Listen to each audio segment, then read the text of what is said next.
Hello అండి, good morning to all. And ఇప్పుడు మాట్లాడబోయే టాపిక్ ఏంటంటే government of India, particularly prime minister Narendra Modi and BJP పార్టీలో ఉన్న పెద్దలు, spokesperson, BJP sympathiser, supporters 2023 October 7న ఇజ్రాయెల్ మీద హమాస్ దాడి చేసినప్పుడు అప్పటి నుంచి చాలా ఓపెన్గా చాలా బలంగా బీజేపీకి సంబంధించిన right from prime minister to కింద ఉన్న కార్యకర్తలందరూ ఎవరైతే సోషల్ మీడియాలో యాక్టివ్గా ఉంటారో వాళ్ళందరూ చాలా పెద్ద ఎత్తున ఇజ్రాయెల్కి సపోర్ట్ చేస్తున్నారు. India with Israel will win war, Israel should win war అనేసి రకరకాల స్టేజ్లో రకరకాలుగా ఇజ్రాయెల్కి మద్దతుగా బీజేపీ కార్యవర్గం రైట్ ఫ్రమ్ ప్రైమ్ మినిస్టర్ నుంచి కింద కార్యకర్తల వరకు అందరూ నిలబడుతున్నారు. సో దీనికి ప్రధానంగా మనము కారణం ఏమై ఉంటుంది, హిస్టారికల్ బ్యాక్గ్రౌండ్ ఏమై ఉంటుంది దీనికి అని మనం చూసుకున్నట్లయితే 1940s అండ్ ఎర్లీ 1950sలో పాలస్తీనా కొలోనియలిజం బ్రిటిష్ యొక్క కొలోనియలిజంని అపోజ్ చేస్తా ఫైట్ చేస్తున్న క్రమంలో జవహర్లాల్ నెహ్రూ అండ్ మహాత్మా గాంధీ ఇద్దరు కూడా పాలస్తీనాను సపోర్ట్ చేశారు. అండ్ ఆ పర్టికులర్ ఫేజ్లో గాంధీ గారు ఒక మాట అంటారు, as the England for English, French for the France for the French, likewise Palestine for Arab peoples అనేసి ఒక బోల్డ్ స్టేట్మెంట్ ఇస్తారన్నమాట ఆ టైంలో. సో అప్పటికే జూస్ పీపుల్ జర్మనీ నుంచి వలస వచ్చి పాలస్తీనాను, పర్టికులర్లీ జెరూసలేం, బెత్లెహేమ్ రీజియన్లో ఒక హోమ్ల్యాండ్గా వాళ్ళు ఏర్పరచుకోవాలా. As the Jesus Christ birth place జెరూసలేంలో ఉంది కాబట్టి బర్త్ ప్లేస్ ఏర్పరచుకోవాలనేసి అక్కడికి వచ్చి హోమ్ల్యాండ్ ఏర్పరచుకునే ప్రయత్నంలో ఇజ్రాయెల్కి పాలస్తీనాకి ఇష్యూ స్టార్ట్ అవుతుంది.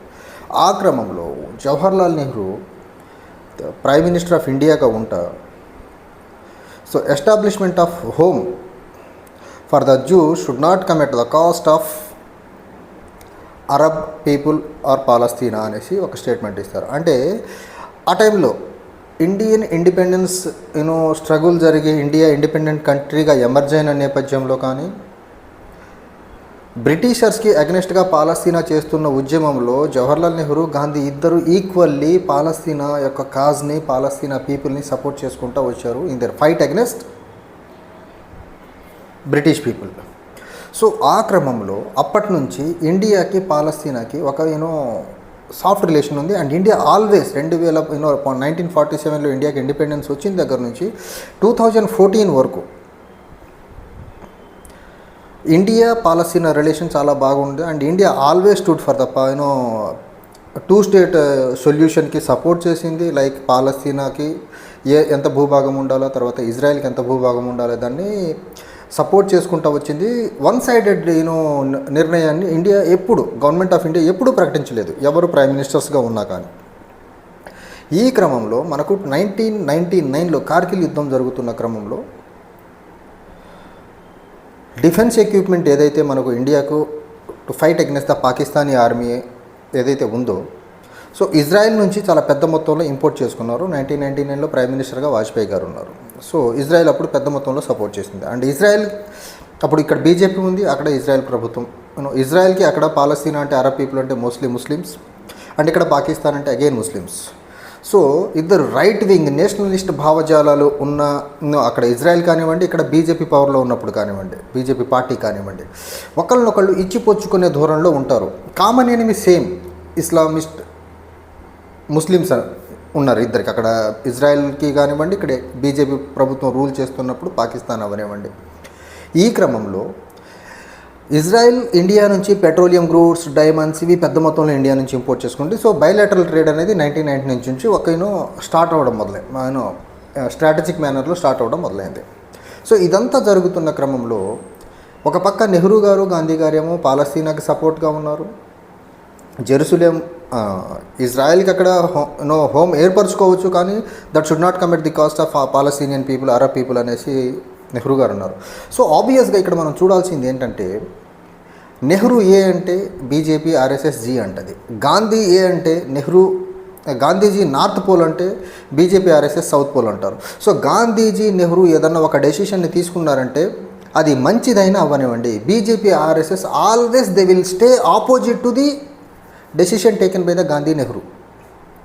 సో ఈ క్రమంలో 2014లో నరేంద్ర మోదీ ప్రైమ్ మినిస్టర్ అయిన తర్వాత ఫస్ట్ టెన్యూర్ ఫినిష్కి ముందు అంటే 2017లో అఫీషియల్గా prime minister of India for the first time Israel అనే ఒక దేశాన్ని సందర్శించాడు అఫీషియల్గా.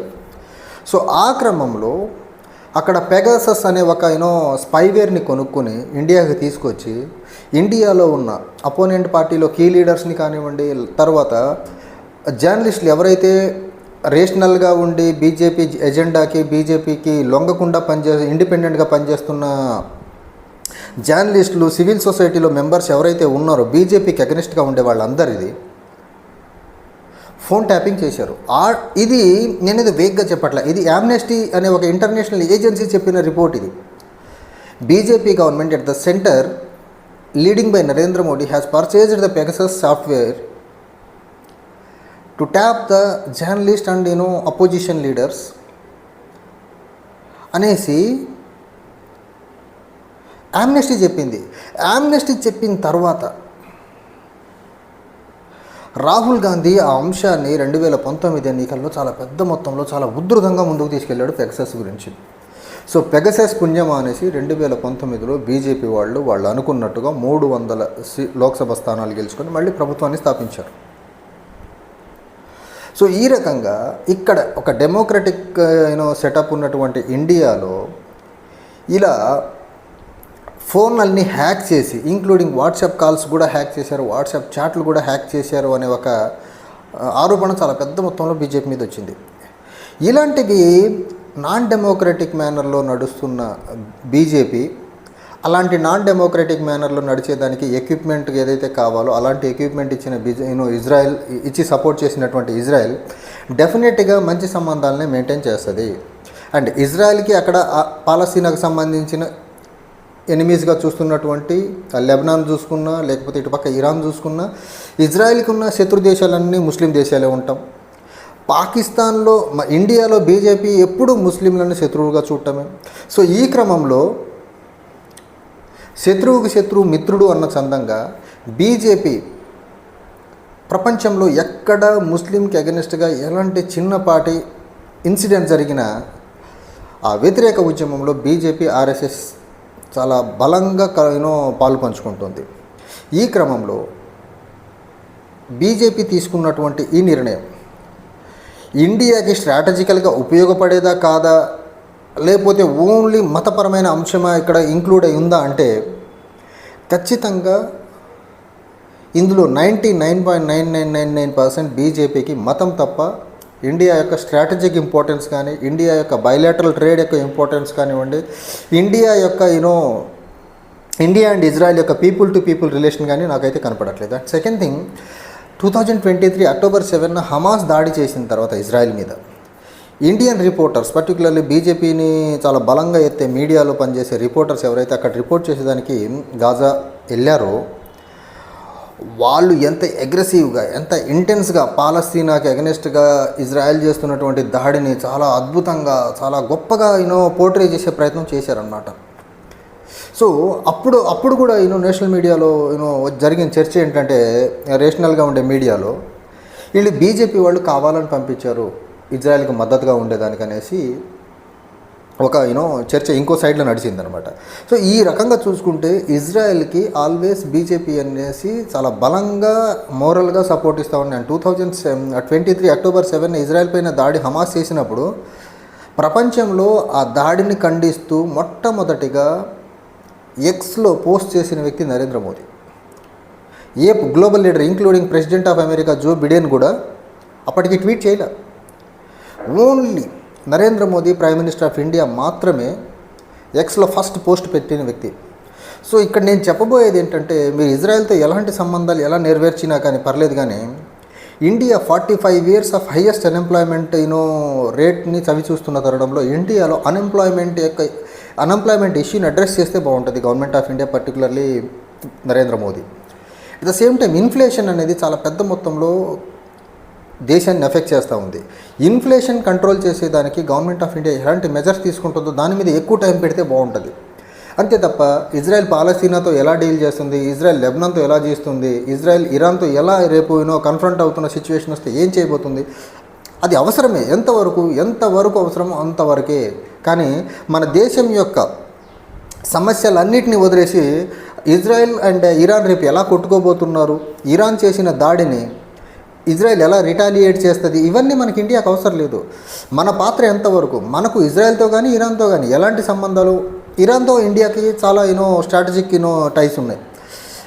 ఇండియా అక్కడ చాబహార్ పోర్ట్ని కూడా డెవలప్ చేస్తుంది. అంతకుముందు కాంగ్రెస్ గవర్నమెంట్ ఉన్న యూపీఏ 1 and 2 ఉన్నప్పుడు ఇరాన్తో చాలా కార్డియల్ రిలేషన్స్ మెయింటైన్ చేసింది.